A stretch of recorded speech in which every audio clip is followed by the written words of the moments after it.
Just a heads up, I started the script some time ago, but the sentiment is still the same. Keep that in mind. The Death Note movie sure does exist. It absolutely is a movie that released in 2017. I watched it with a friend. That's not very fair. It's more like I forced him to watch it because I'm a bad friend. While watching it, we had some really good ideas for how the movie could be vastly improved. It's a very simple solution and I can't wait to go over it with you. So get comfortable, give this video a thumbs up, and hit that subscribe button.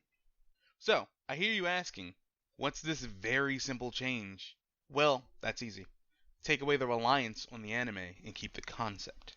I know this might be sacrilege to some, but think about it.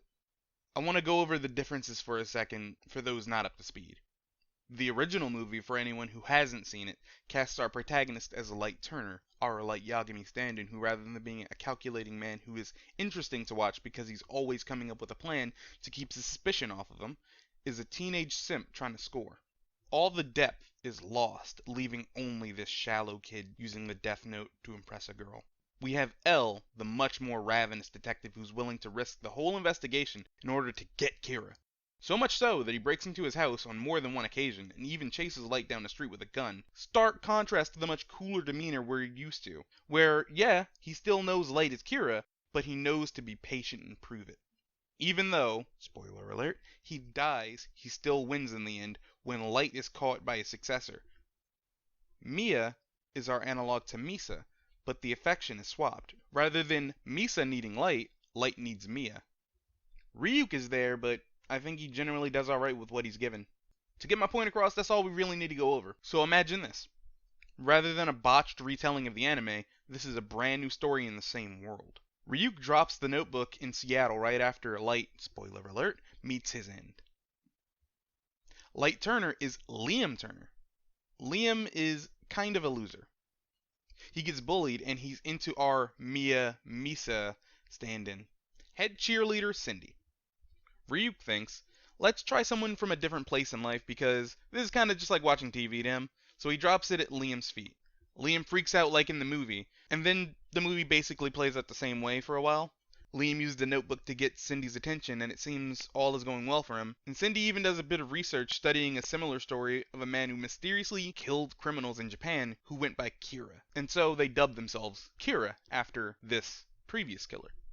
On another side of the story, we have a new detective coming out of the shadows, and with L still dead, he's taking on this case. With the actual story of the Death Note classified, he's got to piece this whole thing together himself. Unlike L, this new detective is a lot more conventional. I say this to not completely ape L's character, which, if I'm honest, in the better scenes of the movie, I think Lakeith Stanfield nails. The only thing he and L share is their calm demeanor and their proclivity for sweets, shown as a way to keep him awake for long periods. We'll call this new detective L. Hear me out. This new detective in my head has been studying this case to the best of his ability up until the story went cold. The world doesn't know that L died trying to get Kira. They were told that L succeeded in the end. Our new L figured out that L passed on his own. He can see the differences between L's documentation of everything and Nier, who he just calls the second L, given, again, his limited information. I also like it as a slight parallel to the second Kira. Or, as another option, maybe he's from a different whammy house than our anime L, and he was pen pals with him. Anyway, this new detective sees this and takes L as a mantle to scare the new Kira. To round out the story, we have Liam's dad, Brad. Brad is L's right-hand man and has been for a while. I made this change to get the action moving faster. We no longer have to establish Light's dad meeting L, and as a plus, we can start to see maybe a years-long partnership deteriorate as L starts to suspect Brad's son. And the uneasiness in Brad, as in the deep parts of his heart, he knows L is usually right about these things, but can't imagine that his son would do something like this. Very compelling stuff, if I do say so myself. Anyway, back with Liam and Cindy. They're writing names, killing folks, and Ryuk is laughing. Same old, same old. L is trailing them with an agent whom Kira kills, as well as a few other agents doing other assignments to cover their tracks a bit. Brad starts to suspect Liam, and Cindy heavily wants to kill him. Liam is highly upset about this, and they break up for a bit. Liam keeps the Kira killing going as we approach prom. Cindy and Liam reconcile, and they head to prom where the police get the drop on them in a hallway to arrest Liam.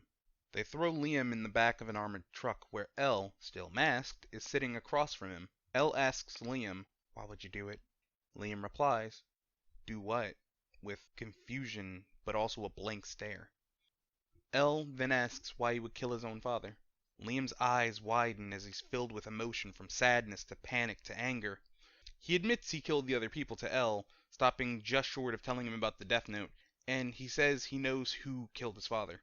El leans in hungry for the information, but Liam just can't say her name. There's something stopping him. He then begins to choke on his own tongue. Liam dies in the back of the truck with El as we shift focus over to Cindy, who is sitting in her room as Ryuk drops the notebook on her desk and congratulates her on being the new owner after Liam's untimely death. We then flash back to see that before the breakup she stole one page of the book to do her own killing. We linger on a final shot of the true mastermind as we wrap up in a place that can either end or continue in a second season. Oh yes, season, because I wrote this as a season of television as opposed to one 2-hour movie. That's another change that I made. I feel like it would have been a better show. And yeah, that's my pitch. What did you guys think? I really hope you liked it, and if you did, consider giving me that like from before.